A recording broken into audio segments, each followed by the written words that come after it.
Waalaikumsalam warahmatullahi wabarakatuh. Sebelumnya selamat pagi menjelang siang kepada Dek. Perkenalkan, nama saya Mansur Abdullah Putra MS, akrab disapa Kak Mulas. Nah, di sini tujuannya kami itu untuk membagikan suatu layanan klasikal, di mana layanan klasikal itu Dek, salah satu layanan dalam bimbingan dan konseling, yaitu layanan yang digunakan dalam kelas.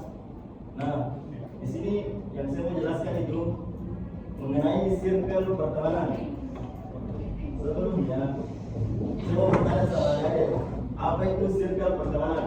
Kalian tahu? Angkat tangan. Angkat tangan. Apa itu? Geng. Apa lagi angkat tangan? Terbantu.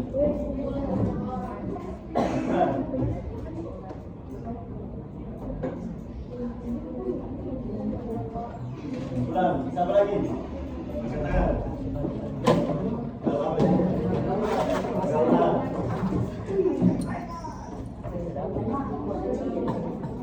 Sadam.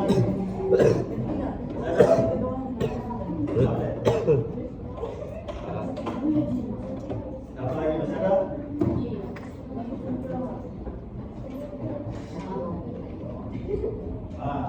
Semua yang menagikan tadi ada ini, geng, perkumpulan, pergaulan itu semua benar.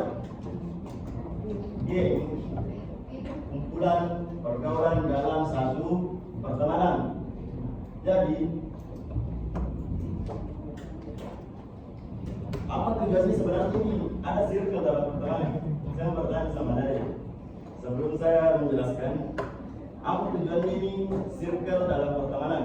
Kan dalam pertemanan itu bisa juga nggak pakai circle, bisa dong. Contoh dalam satu kelas terbagi dalam 3 circle atau 3 geng pergaulan. Dalam satu kelas itu kita dalam satu kesatuan. Tahu yang namanya satu kesatuan. Satu kesatuan itu kita semua dalam kelas. Jadi apa tujuannya ada geng atau kumpulan atau pergaulan atau circle lah dalam satu kelas? Nyaman, satu nyaman. Apa lagi? Sama kata-kata cocok. Siapa tadi cocok? Kalian? Cocok. Apa lagi? Apa lagi? Siapa? Apa ya? Habis, masuk.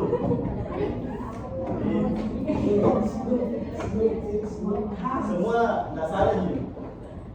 Circle itu wajar dalam pertemanan. Kalau wajar ini deh dalam pertemanan ini circle. Ada yang tadi katakan hits, siapa yang bilang hits? Betul. Dalam satu perkumpulan itu atau satu circle ada bisa diam dulu.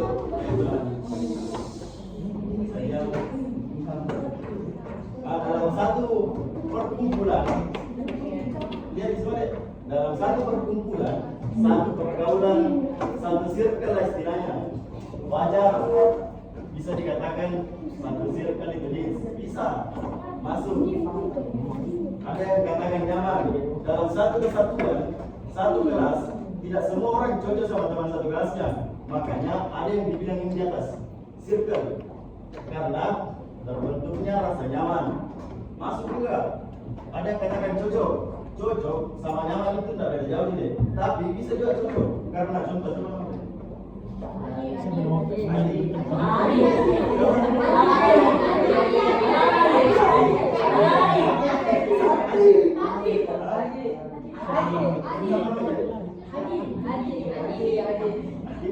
contoh ini sama ini cocok atau bukan?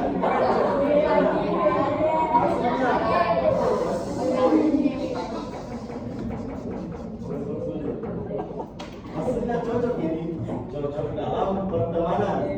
Makanya dibentuklah yang dikatakan circle, karena berbentuknya rasa cocok ini teman yang satu dengan teman yang satu. Makanya ada namanya circle dari penjelasannya semua teman-teman. Cocok semua. Tapi circle itu ada lagi ciri-cirinya circle. Ciri-ciri circle. Siapa yang bisa jawab?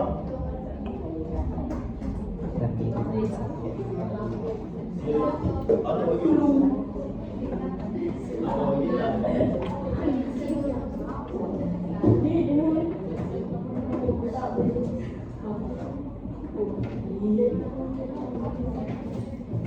Ciri-ciri pertemanan yang sehat atau yang baik, siapa yang bisa jawab? Saling support, bisa. Saling mabar.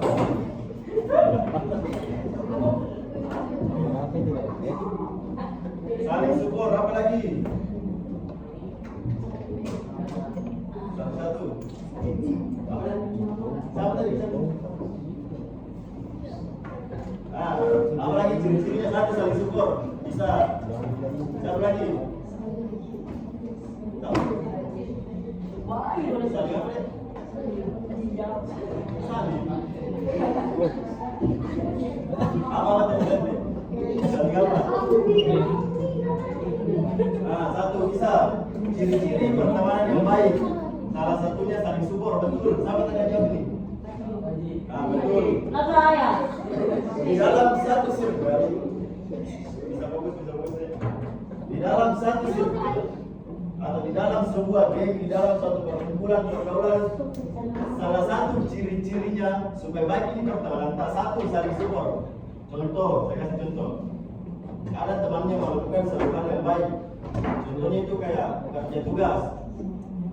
Satu temannya malas sekali ini kerja, tapi dalam satu circle, kumpulan geng pergaulan, ada yang namanya pertemanan saling support. Makanya ini temannya yang rajin, nah support ini temannya malas. Contoh ini, siapa namanya? Naila. Contoh ini Naila, malas bekerja tugasnya, tapi ini Andini rajin kerja tugasnya. Makanya ada yang dinamakan support, saling support atau saling mendukung. Itu salah satu ciri-ciri pertemanan yang baik. Kemudian yang kedua,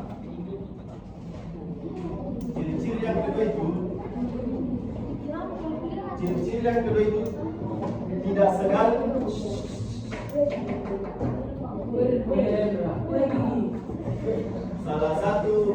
Salah contoh yang kedua, ciri-ciri pertemanan yang sehat yang kedua itu tidak segan menegur temannya apabila ia melakukan kesalahan. Contoh lagi, kalau ada temannya yang bikin masalah, yang melanggar di kelas, siapa ke kelas? Aisyah. Contoh, dalam satu kesatuan kita dibagi perkumpulan, pergaulan, geng atau circle. Satu kesatuan ini dibagi menjadi circle. Ada yang namanya circle dalam satu kesatuan. Makanya dalam satu kelas ada yang dinamakan ketua kelas. Ketua kelas, apa tugasnya ketua kelas? Ini salah satu contoh ciri-ciri pertemanan yang baik atau ciri-ciri circle supaya sehat ini pertemanan tak semua. Tugasnya ketua kelas untuk mengingatkan teman-temannya yang bikin salah, tidak cuma ketua kelas.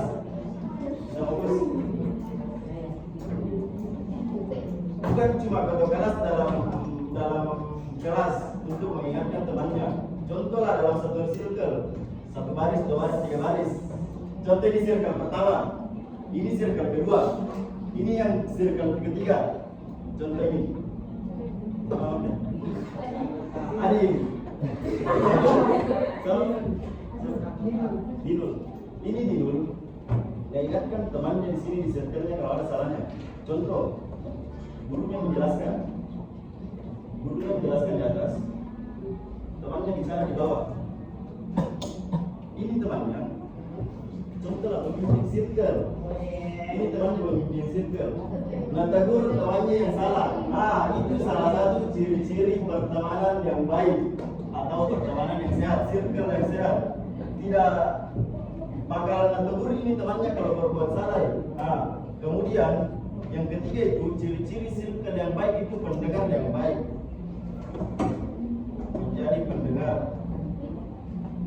Salah satu ciri-cirinya circle itu supaya baik. Salah satu ciri-cirinya ini circle supaya baik terus jalannya. Ini menjadi pendengar yang baik. Ketika dalam satu circle ada permasalahan, ada 1, 2, atau 3 orang menjadi pendengar yang baik. Contoh, sama punya Aisyah. Ini Aisyah punya masalah. Di dalam satu game, di dalam satu kumpulan, di dalam satu pergaulan, ada orang yang memiliki sifat ini, pendengar yang baik.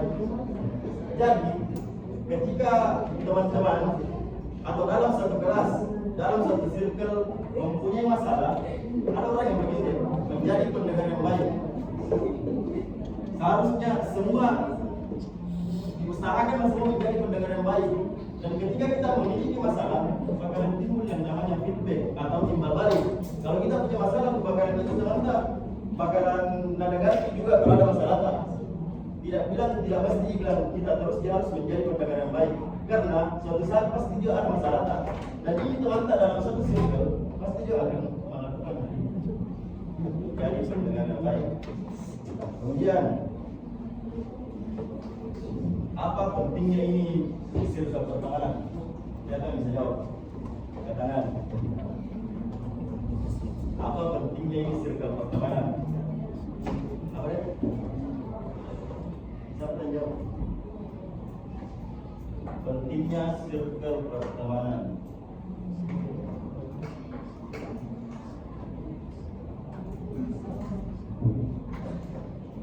Nah, 1, meningkatkan kekuatan fisik. Sama di tadi yang dikatakan saling support. Kalau ada teman tak dalam satu circle,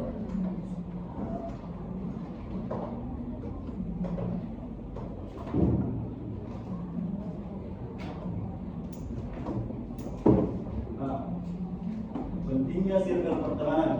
Yang pertama itu meningkatkan kesehatan fisik. Bagaimana maksudnya itu meningkatkan kesehatan fisik? Siapa yang bisa jawab? Siapa yang bisa jawab? Katakan.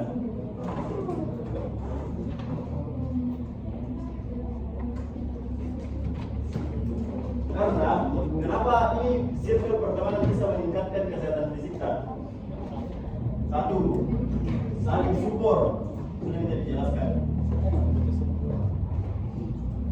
Kalau ada apa-apa ini di dalam circle, ada satu masalah dalam circle, atau adalah perdebatan di antara satu circle, teman satu dan teman satu ceritanya batu gea hilang.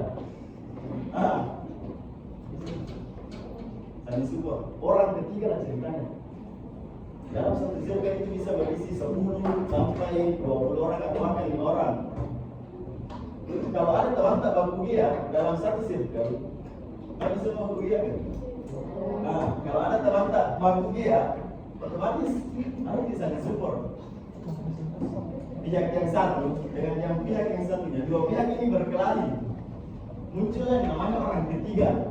Orang ketiga ini pendengar. Ini kita orang ketiga atau yang lain lah. Bisa dirangkul di teman-teman, bisa disupport teman-teman supaya ini teman-teman berhenti baku dia ada ceritanya. Itu salah satu contohnya meningkatkan kekuatan fisik. Kemudian yang kedua, memberikan dukungan emosional. Di dalam circle penting sekali namanya dia memberikan dukungan emosional. Contoh lagi ada teman-teman yang menangis.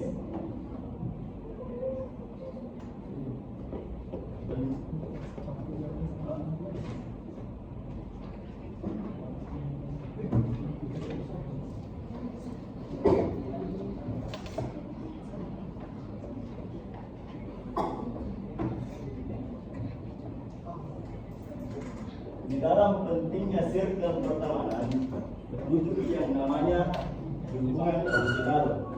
Ketika teman tak ada yang menangis atau apakah ceritanya, harus yang namanya melakukan dukungan emosional.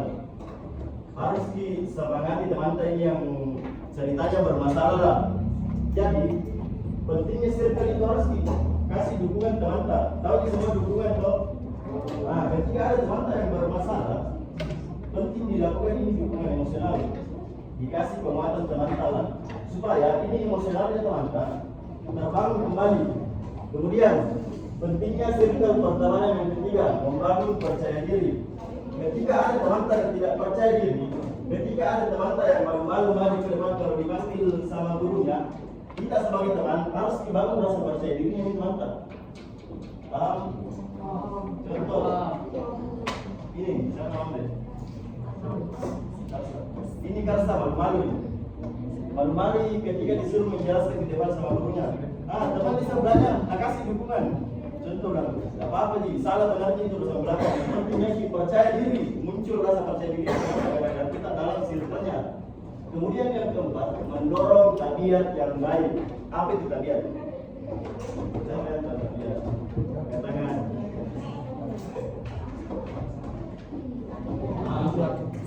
Tabiat itu kayak sifat ya? Sifat yang baik dan buruk. Ini pentingnya dalam satu circle ini untuk didorong teman-teman untuk melakukan hal-hal yang baik. Kalau ada teman-teman yang belok-belok sedikit kesalahan, perlu didorong teman-teman menjadi lebih baik. Makanya ini dinamakan pentingnya circle pertemanan. Kemudian yang terakhir, membangun pertemanan yang sehat dan tepat. Dalam satu circle, dalam satu pergaulan, dalam satu geng, butuh dibangun pertemanan yang sehat dan tepat. Salah satunya, contoh yang pertama, tentukan circle pertemanan sesuai kebutuhan. Apa maksudnya itu sesuai kebutuhan? Siapa yang tahu? Sesuai kebutuhan. Contoh, dalam satu hobi. Hobi. Siapa yang suka olahraga? Contoh lain suka olahraga. Ada di sini orang suka olahraga. Di sini ada yang juga yang suka olahraga. Makanya untuk circle pertemanan dalam bentuk hobi bukan berarti tidak ditemani teman-teman yang tidak suka olahraga. Semua ditemani, tapi bikin circle dalam landasan hobi. Circle ceritanya bersirkel di sama teman-teman karena punya hobi yang sama. Makanya dibentuk yang namanya membangun pertemanan yang sehat dan tepat. Olahraga bukan yang besar. Yang baik di semua itu olahraga. Makanya dikatakan sehat dan tepat. Bukan sehat dalam bentuk fisik. Sehat pertemanan tepat juga pertemanan.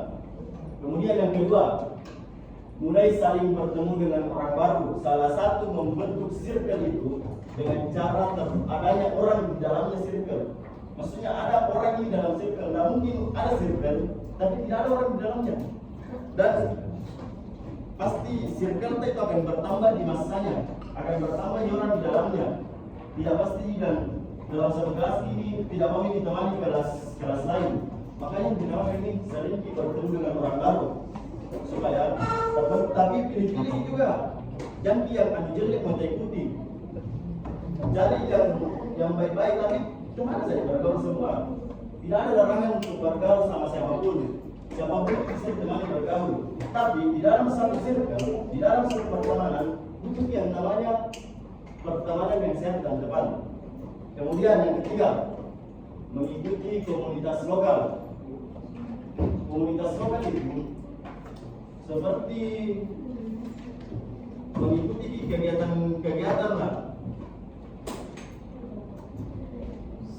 Mengikuti kegiatan eksternal lah, kegiatan di luar sekolah, di luar jam pembelajaran. Di dalam eksternal, di dalam kegiatan yang ada di sekolah, tapi di luar dari pembelajaran kelas itu semua baik. Dan semua orang yang itu pasti punya tujuan yang sama. Makanya butuh yang namanya pertemanan yang sehat dan baik. Kemudian yang terakhir, lakukan komunitas dengan teman secara berkala. Apa itu berkala? Jangan tahu berkala.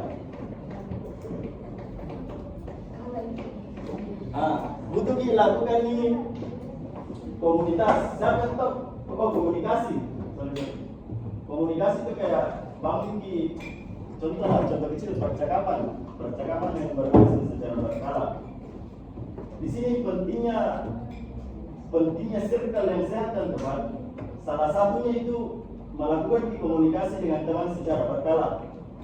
Kalau misal komunikasi tak jelek, jarang kita bicara dalam satu circle itu tidak baik, jarang kita bicara, jarang kita sapa, jarang kita tegur, tidak jadi namanya ini komunikasi secara berkala.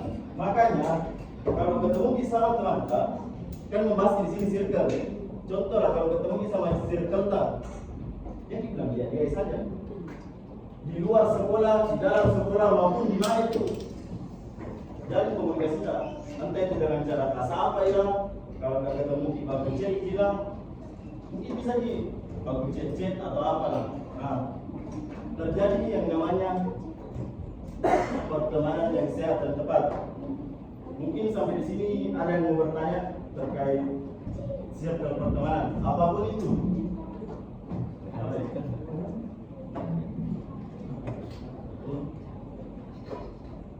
Siapa mau bertanya? Ada pertanyaan terkait pertemanan juga? Atau di luar itu? Siapa? Ada yang bilang bermasalah sama temannya, dia apa caranya supaya bisa baik sama teman atau apa lagi? Mau musuh sama teman gara-gara berbayar, bagaimana caranya supaya bisa kan berteman baik lagi? Nah, ikut pertanyaan begitu atau apa lah?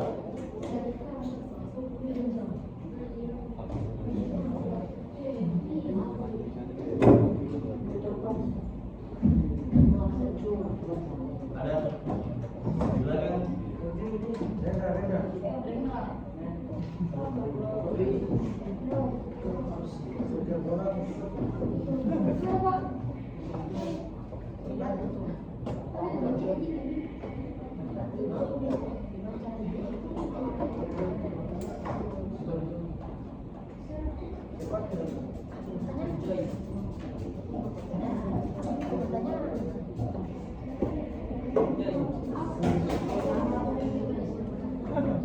Ada yang bertanya terkait apapun itu bisa.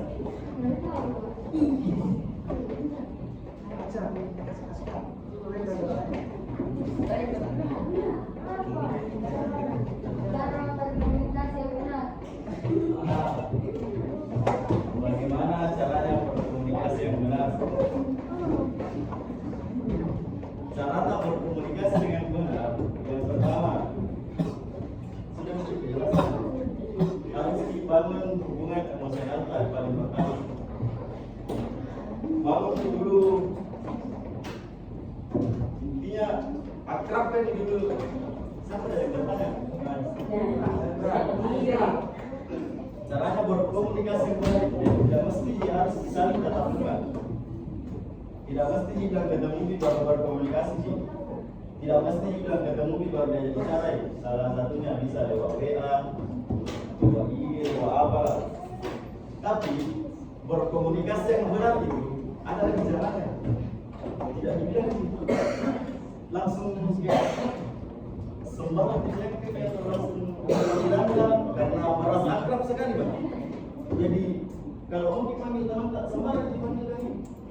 Kayak menginjil atau apa itu contoh komunikasi yang salah. Makanya harus dilakukan komunikasi yang benar dengan cara satu, kalau disapa teman tak dipanggil secara baik, walaupun tak kerap apa itu pasti kalau tak kerap apa dia orang pasti ada bisa diantina. Biasanya dia dipanggil dengan lain atau dengan suka bilang contoh itu komunikasi yang salah. Makanya yang pertama itu harus berkomunikasi dengan benar. Kalau semisal disapa ini teman tahu, disapa secara baik-baik ke kita, supaya terjadi ini komunikasi yang benar. Ada yang perlu dijelaskan. Paham ya? Paham. Ada kita lagi.